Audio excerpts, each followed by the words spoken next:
I'm recording.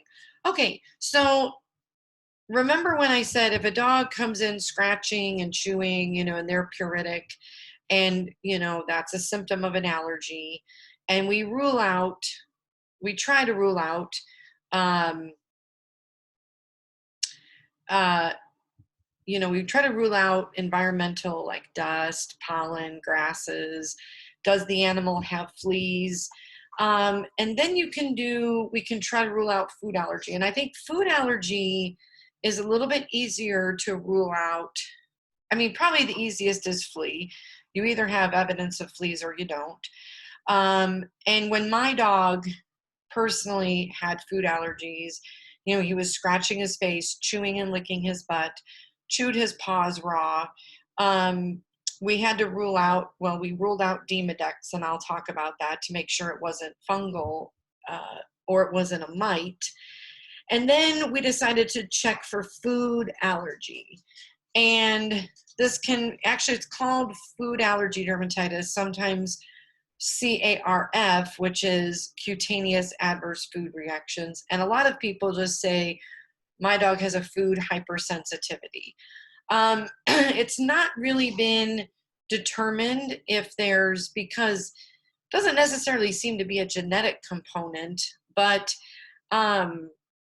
what happens is there's something in the diet that when they eat it, it initiates this allergic reaction. And, now you do see itching and chewing and licking as the primary symptom.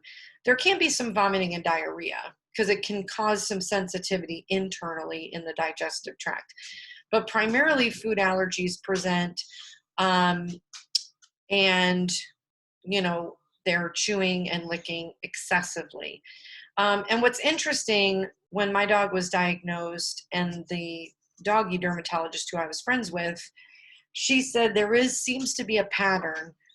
Now, in environmental, they're kind of all over itchy. Food allergies tend to affect the face, the butt, and you think about where do they eat and where does it go out, and sometimes the paws. So when I brought him in, she kind of said his pattern seems to be food allergy. And 44% of dogs can be allergic to a couple different ingredients. It doesn't always mean there's one ingredient. They can have a couple ingredients in the food that initiates this. Some of the very common allergens that dogs are allergic to, it can be beef, dairy, and thank you guys for letting me know who's in and out. I'll try to keep track. I don't know what's wrong on your end, but just keep trying to stay in. This will be recorded and posted, so if you get kicked out. And wheat. Now, my dog, I can tell you, it was definitely the grains, and I'm going to kind of get to that seemed to be the wheat, because my dog had a high affinity for bread, could not leave bread on the counter. The dog would get it, and if he got into bread, boy, did I know it with his itching. So I knew. And in cats, it tends to be beef and dairy. And, dairy, a lot of food does have milk added or milk protein, and also fish. So these are some things that dogs and cats can be allergic to. And tends to affect them when they're about a year old. My dog was about 14, 16 months when his food allergy emerged. So that's about when I noticed it. And the thing here that is key, it's non-seasonal. Okay. Oh yeah, my dog could not have chicken either. Chicken or bread. Those are the two things that would flare him ridiculously. So poultry is on the list. But the difference is this was affecting my dog, whether it was cold, whether it was hot, whether trees were blooming or whether they were not. You can go ahead and ask it, Catherine. That's fine.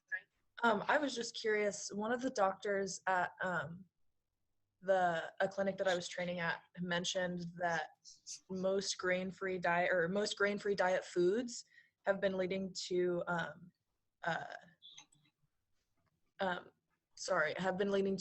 heart disease. Yes. Is that something that's more common nowadays? Yes, and I'm glad you brought that up, because the whole, and this is almost a topic in itself, but there's a whole movement, grain free. And, when I was trying to get food for my puppy, when I got him, it was very hard for me to go to the store. I'd find a brand that I wanted to feed him, and then all I could find at the store was grain free. Well, the problem is with these boutique, well, they're called the boutique diets or the grain free, is that they were seeing a higher incidence of heart disease, primarily cardiomyopathy. And now, yes, certain breeds have a predisposition for heart disease, but they were seeing a higher incidence of cardiomyopathy in breeds not predisposed. I mean, if you have a Doberman, a King Cavalier Charles Spaniel, a Boxer, those are breeds that we would expect to see cardiomyopathy. But when they started getting it in these breeds that we normally wouldn't see cardiomyopathy. And also, they all, in the history and talking to them, they were getting fed grain free. And what happened when they stopped the diet, when they changed the diets, the myopathy would be reversed if you caught it soon enough. And so what happens is, the difference is if a dog has genetic cardiomyopathy, there is no cure. It's just going to progress and going to get worse. You don't change a diet and make it go away.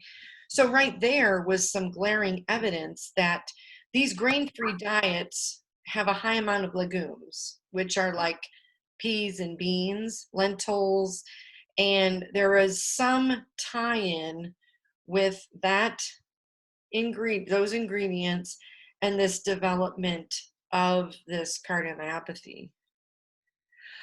No, I would say wheat is a primary ingredient that does tend to flare. Not all dogs, and like I said, there's a way that you can figure out what exactly they're allergic to. But the issue is if you do, and I'm kind of jumping ahead, but if you do have an allergy dog, there are diets that limit that limited ingredients. um, I don't think personally there's wholesome grains and there's crappy grains. And obviously the higher priced diets and such.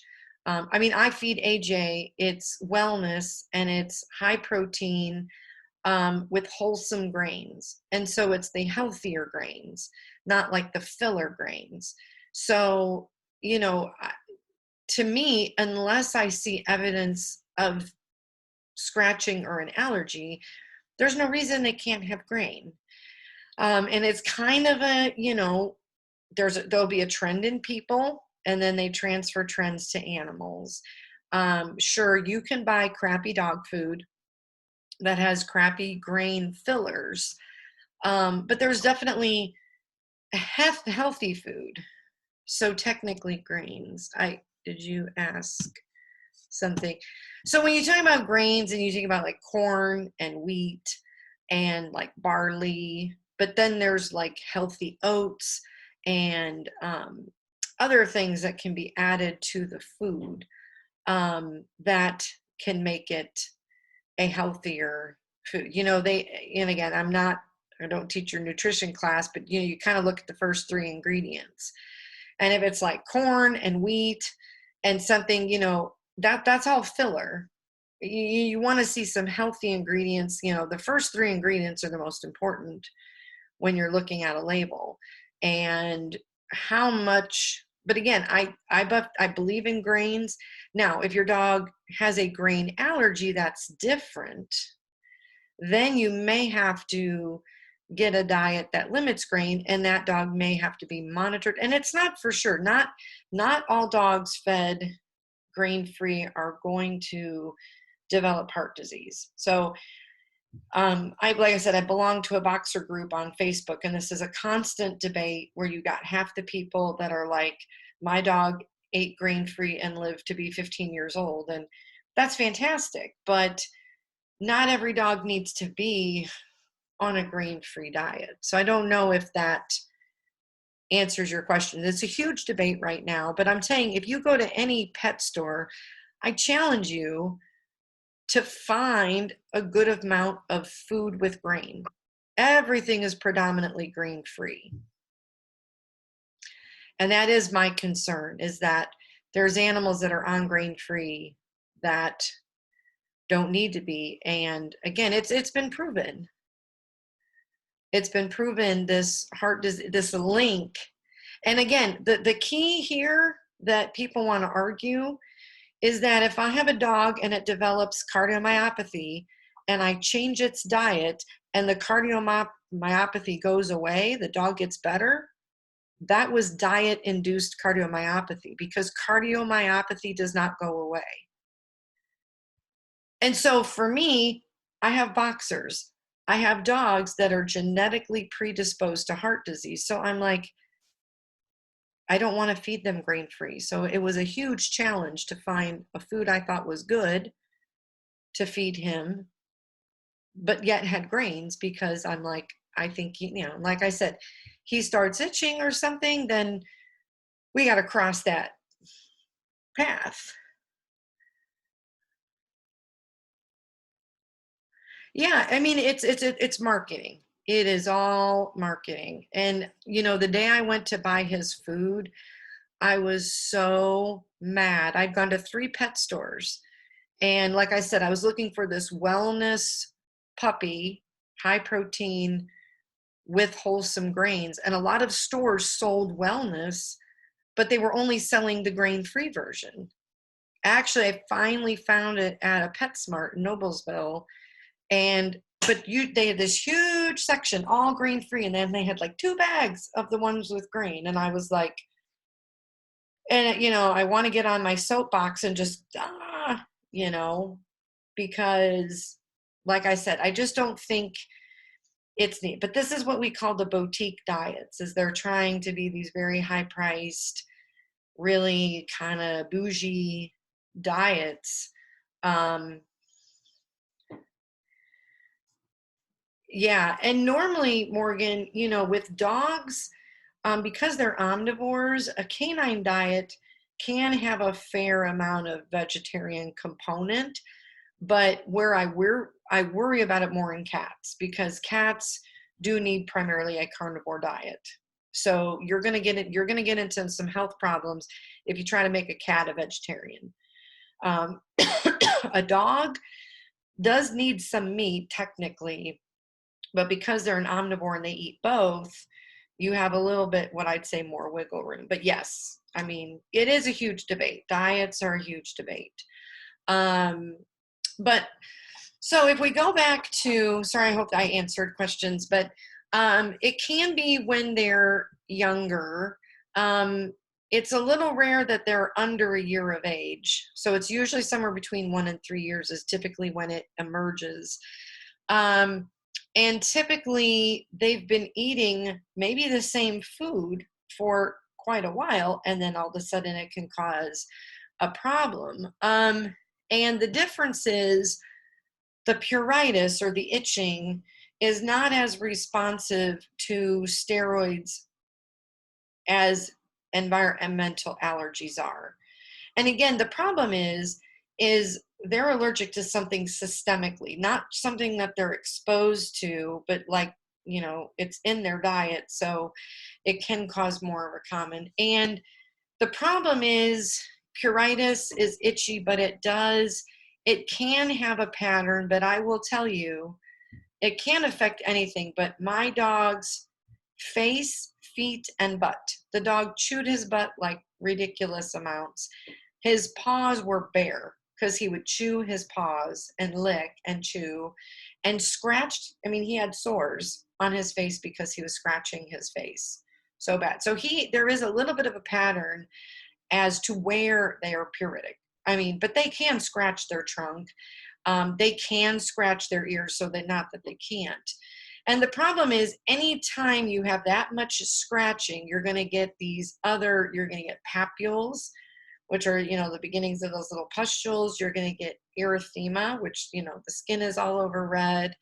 You can get an outer ear infection.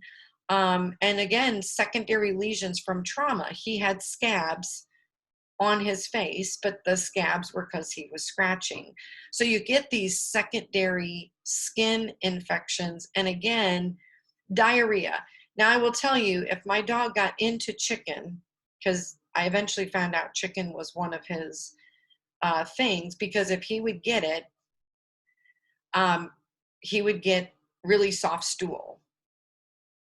And so, and sometimes people that are feeding a food notice itching and chronically soft stools, and they have like negative fecals, negative for parasites. And, then you think about, well, why else would they be getting diarrhea? It can be a common symptom that they're allergic to something in the food. Um, so, and again, the otitis externa, especially in ear infection, that there's a lot of itching to the ear and it just doesn't seem to clear up. We just can't seem to, because if it's a bacterial ear infection, if it's a yeast infection, you can give medication and it can clear up. But this is like a recurrent allergy thing. Now, to diagnose it, you can, there is a blood test. And you can, that's funny, I figured a folder or something fell on your keyboard. But those are not as specific. Skin allergy testing is not going to be specific. You can do a food allergy blood test, but it's also not as specific. The problem is, and it costs a fair amount. The best thing to do, and what I want you to know, the gold standard, is a food trial. And the problem is that what you're going to do is you're going to remove the diet that they're eating and replace it with something that doesn't contain the allergens. So, and this is probably the gold standard. If you want to rule out, take away the diet that they're eating.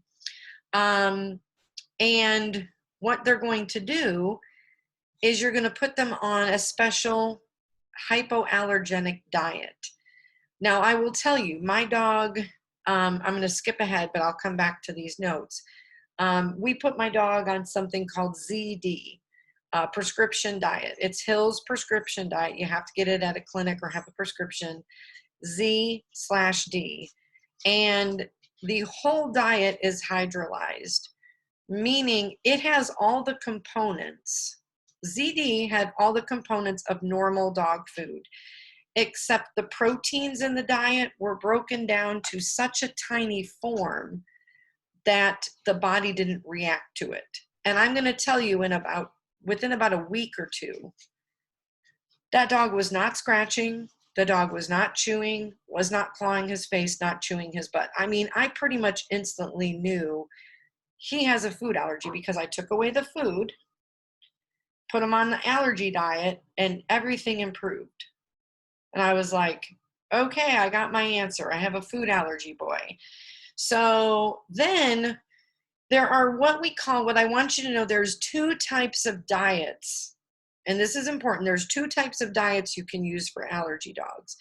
You can do what's called a novel protein. Now, if you watch the news and people talk about novel coronavirus, meaning we hadn't seen coronavirus before. So if something is called novel, a novel protein, it's a protein that your animal has not encountered yet. But if you think about what are the normal proteins in food, chicken protein, beef protein, fish protein. So when we talk about, well, maybe not fish, let me back up. You'll see a food that's called duck and potato. There's not a lot of dog food, commercial dog food, that contains duck as the protein. So the goal is feed your animal a protein that they have not encountered before. Kangaroo, that's a very expensive diet. Kangaroo is the protein, kangaroo meat. And there's a fish and potato diet. I mean, the problem is you have to look at what your dog was eating when it had the problems and what is the protein. So we usually had the client either bring we could look up the diet, but you could take a picture of the label and it'll tell you.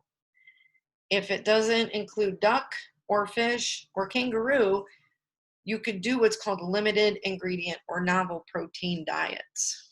And potato and oat are also two additives that aren't in a lot of the normal diets. So we're changing the additive, we're changing the protein. And you're going to see, and you're hopefully these animals, your animal has not seen it before. Its body has not encountered these ingredients.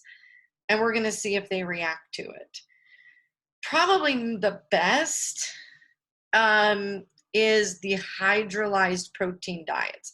These diets are called hypoallergenic, meaning the proteins have been broken down so small that when the animal eats the diet, the body doesn't recognize the allergen because it's too small. Probably the most common, again, is the Hill ZD, and there's an ultra form. I used ultra in my dog. And like I said, week or two, dog not scratching, not chewing, no nothing. And so there's also there's another company, not Royal Canin. Royal Canin has a veterinary line, and they make a hypoallergenic diet. So there's a couple different companies that make a hypoallergenic diet. And again, now ZD has chicken in it. ZD has wheat in it. But the chicken and wheat proteins are so tiny that the dog doesn't react to it. So it literally is like a normal dog food diet. It's just been hydrolyzed, which they've just made it so small that the body doesn't react to the allergen.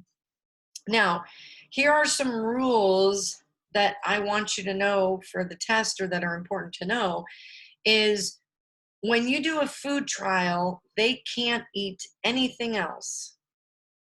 No treats, no cat food, can't sneak into the cat food, absolutely no table scraps, because what you're trying to do is, while you feed this, we call it a rule out diet. While they're eating this diet, if they get a piece of bread from the table or a piece of chicken after dinner, it could flare them, and then you kind of have to start the food trial all over. So you have to be the owner has to be very disciplined. That's all they can eat.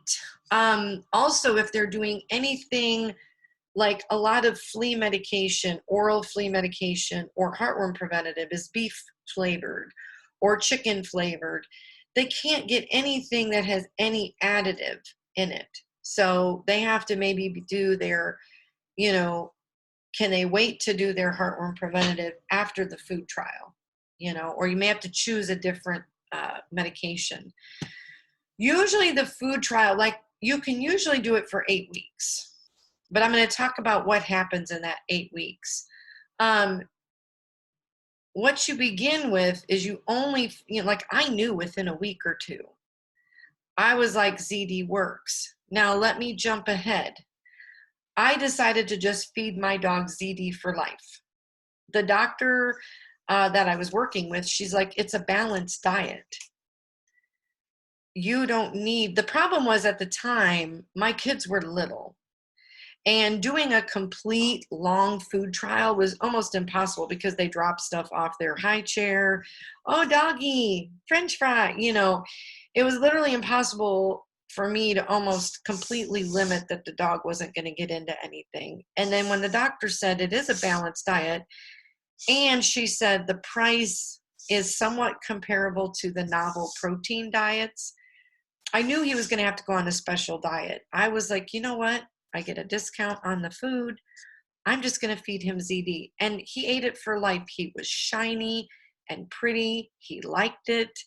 I had no issues. Like I said, it was more expensive, but it fixed his problem.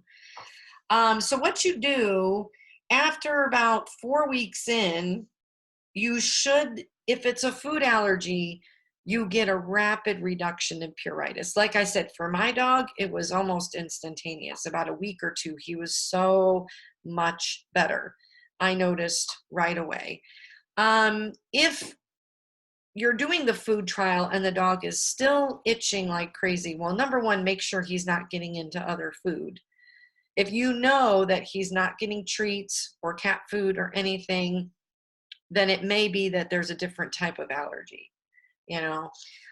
Once you know it's a food allergy, um, oh, the other thing right here, there's a note prior to the food trial, treat for any pyoderma. If the dog has got a skin infection underlying, you want to treat that, because if he's still itchy, it could be from the pyoderma or the rash.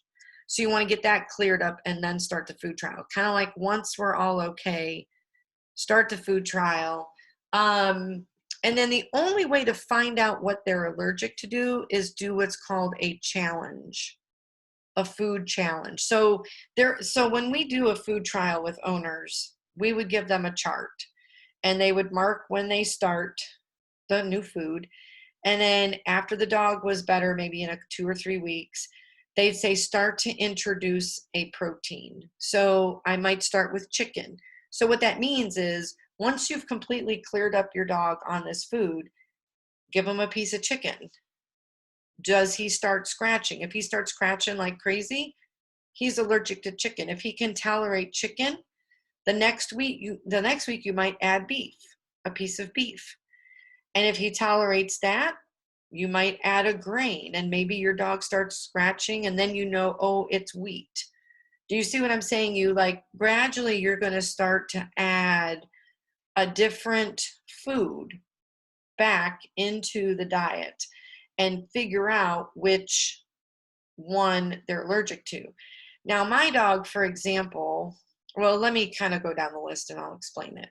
So, if you add back a food and you see any relapse of signs, pruritus is the big one. Maybe the ear gets red again, maybe they're chewing their paws, then you can mark that that food was a negative, like that food, or meaning he reacted to it. So we can't, so chicken's a no.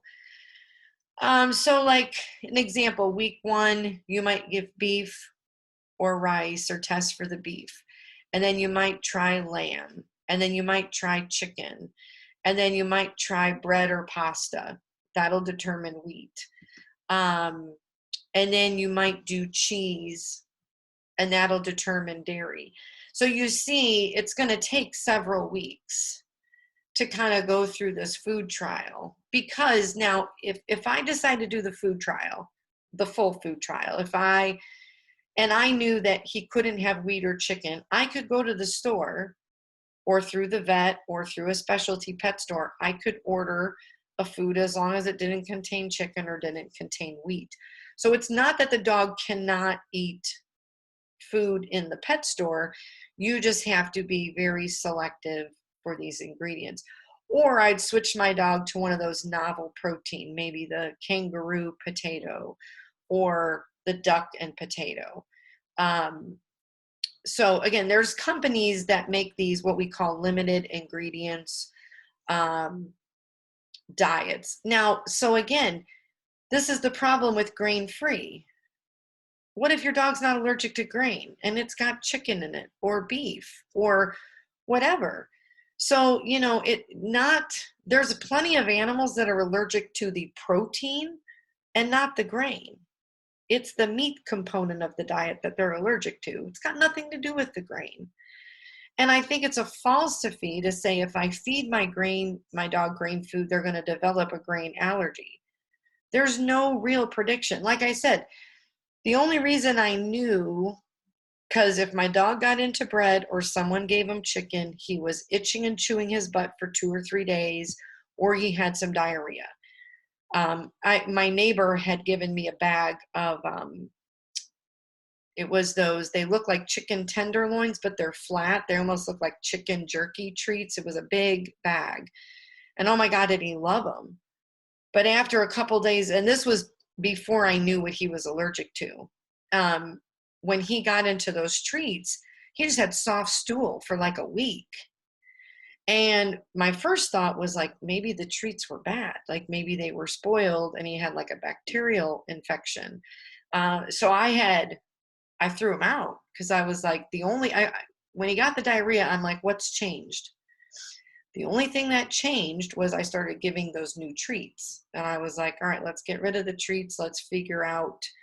And he got better once I stopped giving him those treats. He was still itchy, but anywho, so that's the normal path. And the problem is that, you know, they have to be fed this for the rest of their life. They can't have any, you know, if it's beef, they can't have any treats with beef. They can't have any medicine that's beef flavored. They can't have a piece of steak after you eat dinner. You know, it's going to be pretty much for life. And like I said, for my dog, I just did the ZD because for me that was easier than doing a huge, more like 6-8 weeks of another food trial. I was like, I don't got time for that. And my kids will ruin the food trial. That's just life. So there's options to do this. And like I said, the nice thing is this is fairly easy to rule out just by switching the food if the signs improve. And I will mention too, dogs can have what's called both. I mean, they can have a food allergy and an environmental allergy. And maybe when you do the food trial, the itching gets much improved, but it doesn't completely go away. You may have two things to deal with. Now, in my dog, like I said, as soon as I did the food, he was better. So that was a pretty positive sign that I fixed the problem. Does anyone have any questions about the food allergy? I just closed my other notes. Hold on. Okay. See if these will open up.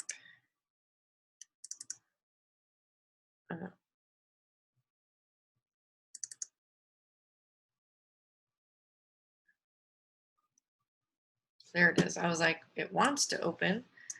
Let me zoom this in. Okay. So now we're going to talk about demodecosis or demodex. You know, so we're still going through problems with the skin. Now I will tell you, and I got to post notes about sarcoptes. So the two types of mites that dogs can get are demodex mites and sarcoptes mites. Demodex, a little bit more common. I'll start with that, and then I'll have to put in the sarcoptes. But demodecosis comes from the demodectic mange, which is the demodex mite. So you've got demodex canis in dogs, demodex cati in cats, also demodex catoi. And gato means cat in Spanish. Maybe that helps you remember. But the interesting thing about demodex is it is a normal mite that lives on the skin in low numbers. So it's kind of like a resident of the skin already. So, you know, they're there as normal part, but they actually, and I want you to know, and I think there was a question on the homework, they actually live in the follicle versus living on the skin. So they are down inside the hair follicle is where they would normally live. When the mother interacts with the puppies or the kitties and they have that close contact, the resident mites can migrate to the puppy or the kitty, and that's how it's actually going to be spread. And the whole life cycle is actually on the animal. So from the egg to the larva to the nymph stages, it all completes its life cycle within the animal. And this is important. Demodex is not actually contagious because it's considered a normal resident of their skin. So, you know, each animal, when they're around each other, it's normally found on them. So it's not like, oh my gosh, you're here for the first time. It's like, that's where they live. That's where we find them. When we get into what we call demodecosis, or an increase, is typically when the population of mites kind of overgrows and then takes over. So it kind of goes above that, what we call the normal acceptable population. Not when pathogenesis is where, how does it cause disease? How does it get to this out of control? There is a theory that there is an immune system connection. Typically, when we see this, like when I see a demodex dog, one thing that pops in my head is immunosuppression. Now, if you think about what makes an animal immunosuppressed or hereditary, it can have a it can be hereditary. There is a genetic component to it. But the other thing is that immunosuppression, if they are immunosuppressed, like if they have an immune disorder, or are they fighting a major viral infection and their immune system is being kind of taxed, and then this kind of takes over. So, sometimes things in the body are considered opportunistic because bacteria normally live on the skin, and this normally lives on the skin. But again, they're taking advantage of us. Normally the immune system should keep this mite in check so it doesn't cause a problem. But if the immune system's like busy doing something else, the mite has this opportunity to kind of proliferate and cause these issues. And what can happen is when they get this infection, the immune suppression can actually worsen because now the immune system is not only fighting what it was, it's also now fighting this infection. So it's kind of like a double whammy. So now it's trying to do everything. And the immune system can remain somewhat depressed. So even after this fight, and the immune system fights this infection, maybe later infections can also take hold. So, the number one thing is, when they come in, you have to assess their health, their overall health. But definitely, doctor is going to be looking hard at their immune system. And do we have immunosuppression, or is the immune system fighting something else? And so this just kind of took hold. And it can be a fairly long treatment. It kind of depends on the animal and how bad the infestation is. There's a couple different diseases. You can get localized demodicosis, meaning the lesion is in one spot. And you might see this is usually on the head or can be on the extremities. So maybe somewhere near the head, somewhere by the ear. And they can have redness. The big thing is they look scaly. They look like they have crusts and scaly. Comedones are like little blackheads. And of course, this is itchy. So they're going to be pruritic. And then if they scratch, they can get these secondary pyodermas. So pyoderma usually comes after they've been scratching, and also the immune system is suppressed. You got this bacteria takes hold. And it can progress to what's called generalized demodicosis, and then you have an overall infection, and it's taking up large areas of the animal. Instead of, one spot, the whole animal looks kind of scaly. And the problem is this can progress to a very severe life-threatening illness because they get so immunosuppressed. And anytime they're immunosuppressed and other infections take hold, and then they can get this generalized sickness and can, not do very well. And I think about puppies, and tends to be younger, but you can see it occasionally if they're older and then they have an immune suppression event. But it tends to be more on the younger side. And again, the lesions typically look very scaly, crusty. Their skin looks very rough, feels very rough. And you can also get this hyperpigmentation. So the skin might look colored, might be a little bit darker in that area. And if it's generalized, you can get what's called, I haven't talked about pyoderma yet, but you can get deep pyodermas. And that's where, they definitely get infection in the dermis part of the skin, not just the epidermis. And the problem is with deep pyodermas, those are hard to treat. you got to get the antibiotic to penetrate like the skin layer.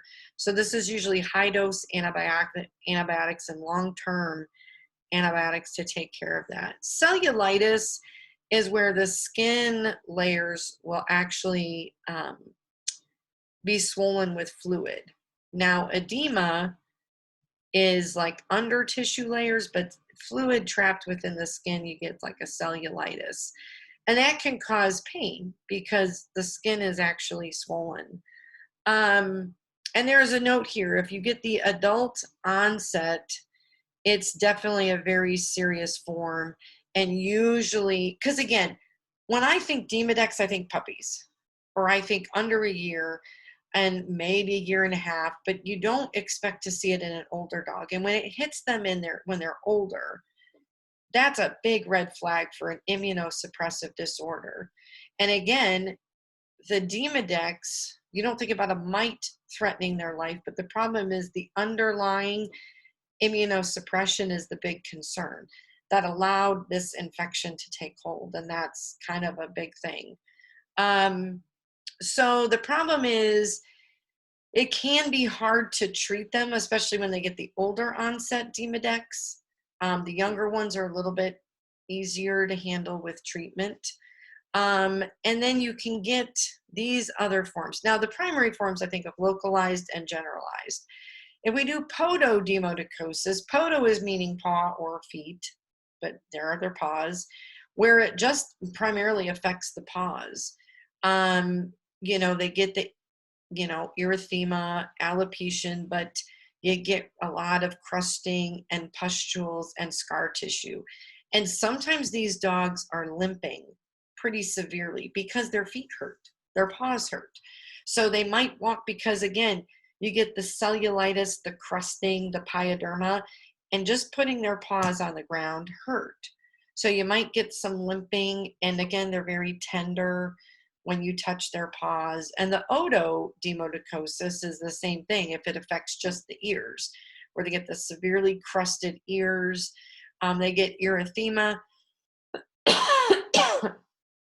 This is mostly on the outside, but it can cause a lot of swelling, and that can go to the middle or inner ear, where they get a lot of pus. But it usually starts on the outer part, but anytime this is left untreated, it's going to migrate. Those pyodermas and that skin infection can migrate to the middle or inner ear.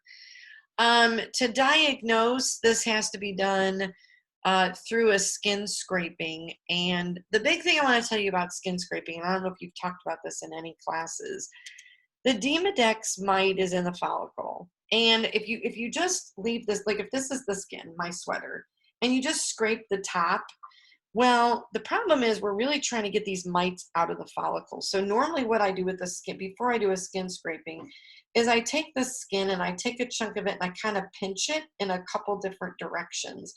And then what I do is I hold the pinched skin, and you want to scrape with a surgical blade.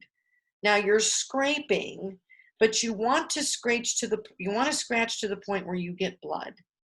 I mean, I don't want it squirting in the air. I don't want to slice the skin, but the scraping, if you yield blood, the blood vessels are in the dermis. Then you've scraped down to the dermis layer. You're more likely to see evidence of a mite. So again, you're not trying to hurt them. It's kind of like they're just going to have a scrape. After they're done, like it's going to hurt just like a scrape.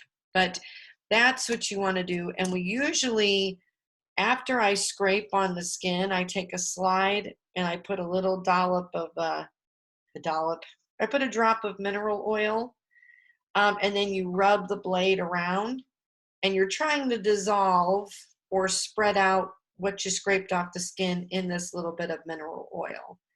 And then you're going to look typically on like 10x, maybe all the way up to 40x. But what you're really looking for is evidence of, sometimes you're going to see a mite swimming through the oil. Sometimes you might see the larva stage because you've actually scraped it out of the follicle. So sometimes you might not find an active mite, but you might find the evidence Sometimes you might see a leg or two. So sometimes you'll find various evidence that there are mites. But you want to try and collect your scrapings from multiple areas. Definitely if you have a crusted area, usually I scrape on the edge of the crust and of normal tissue. If you scrape right in the middle of the crust, sometimes you don't get as good of a sample. So I usually try to find like the edge of the lesion and scrape and try to get a couple different spots. And again, if you find one mite, it's not necessarily, oh my gosh, demodex, because again, they have mites in their skin. We would expect to find that, but we're looking for a high number of mites.